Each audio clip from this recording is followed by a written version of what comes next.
Home is where the heart is, and I gave it to you in a paper bag. Technical Bangla 25 চ্যানেলে subscribe করো, bell আইকনে চাপ দিয়ে বেলটি বাজিয়ে দাও আমার দেওয়ার সব ভিডিও সবার আগে পেতে।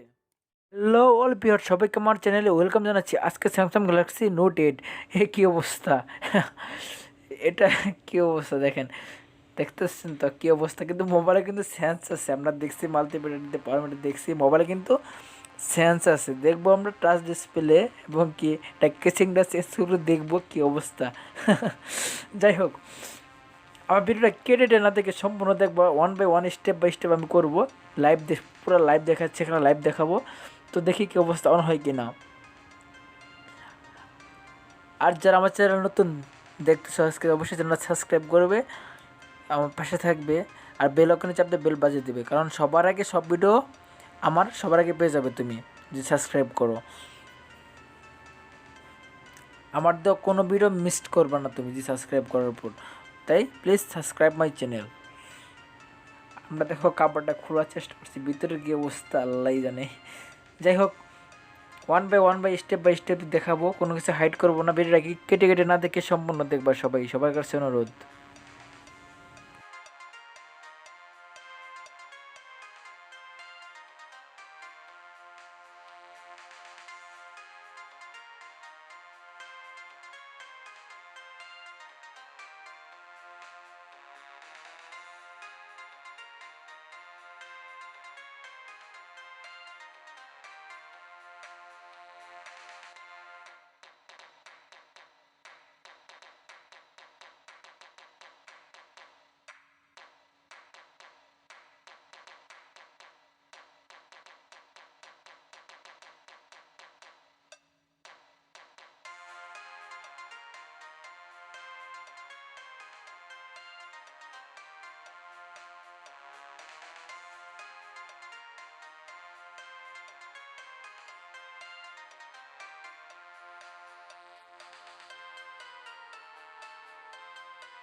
ফোনটা কিন্তু সব কিছু আমরা লাগিয়ে ফেলছি, কেসিং, টাচ, ডিসপ্লে, ব্যাটারি এবং কি পেছনে ব্যাক কাভারটা এখন লাগাবো। এখন ফোনটা দেখি অন হয় কিনা, এটা আমরা চেক করব। দেখি আগে চেক করি। আয় আয় আয় আয় আয় অন ওহো, অন কিন্তু হয়ে গেছে। হ্যাঁ, অন কিন্তু হয়ে গেছে, কিন্তু আমি লাইভ কিন্তু দেখাচ্ছি ফোন কিন্তু অন হয়ে গেছে। ফোনের অবস্থা কেমন ছিল আমার ভিডিওটা কিন্তু সম্পূর্ণই দেখবা তোমরা, পারলে আবার দেখবা, না বুঝলে আবার দেখবা, পারলে না পারলে ডাউনলোড করে রাখবা, আবার দেখবা, আবার বারবার দেখবা। তো আজকে না হয় কালকে ফোনটা আসতে পারে। আর স্মার্টফোনের উপর তোমাদের অভিজ্ঞতা কিন্তু অনেকটাই ইম্পর্টেন্ট। যারা স্মার্টফোন ইউজ করে তাদের কিন্তু অভিজ্ঞতাটা মোবাইল রিপেয়ারিংয়ে, মোবাইল ভিতরে কী কী আছে, মোবাইলে কীভাবে রিপেয়ারিং করতে হয়, এটা কিন্তু সবার জন্যই ভিডিওগুলো। তো আমার ভিডিওটা বলতে কি সব ভিডিও যতগুলো আমার ভিডিও সবগুলো important mobile repairing video important, কেটে এটা দেখলে বোঝা যায় না, রাইট? তো সম্পূর্ণ ভিডিওটা ভালো দেখো। টাচ কিন্তু কাজ করতেছে, দেখেন ফোনের অবস্থা ছিল কি করলাম কি নতুনের মতন হয়ে গেছে। বাহ না, কাস্টমার কিন্তু বহুত হেভি হবে, রাইট? টাচ কিন্তু বরাবর কাজ করতেছে। যাই হোক, সেন্সার কিন্তু দেখেন, সেন্সার কিন্তু ঠিক আছে। তা ভিডিওর লাস্টের দিকে একটাই কথাই বলতে চাই, তোমরা ভালো থাকবা, সুস্থ থাকবা, হ্যাপি থাকবা। আমি এত কথা বলার আমাদের টাইম হয় না, ফেস ভিডিও দেওয়ার টাইম হয় না। যারা মোবাইল রিপেয়ারিং করি কতটা টাইমে যে সেভ করে কী করতে হয়, আমরা মোবাইল রিপেয়ারিং যারা করি তারা কিন্তু জানি আমাদের টাইমটা কতটা মূল্যবান। 10 মিনিট, 20 মিনিট টাইমটা, 5 মিনিট, 1 মিনিট, এর টাইমগুলো অনেক ইম্পর্টেন্ট। চার্জার চেক করে, চার্জার কিন্তু চার্জ উঠছে, ঠিক আছে বরাবর। ফোনটা কিন্তু দেখো কী অবস্থা হয়ে গেছে। এটা তো মার্কেট না সেল করা যাবে এখন, পুরো ব্র্যান্ড নিউগুলা। যাই হোক, ফোনটা অফ করে ফেললাম আমরা কাস্টমারকে ডেলিভারি দিয়ে দেবো এটা আজকে সন্ধ্যার দিকেই। কাস্টমার কিন্তু অনেক হেভি, কাস্টমার কিন্তু আমরা গ্যারান্টি দিচ্ছি দেই নাই ফোনটা রানিং হবে কি হবে না, কিন্তু চান্স ছিল কিছুটা, তার জন্য আমরা রিস্কটা নিচ্ছি, দেখি কি হয়। তো দেখি তারপর তো অন হয়ে গেল। Good good good.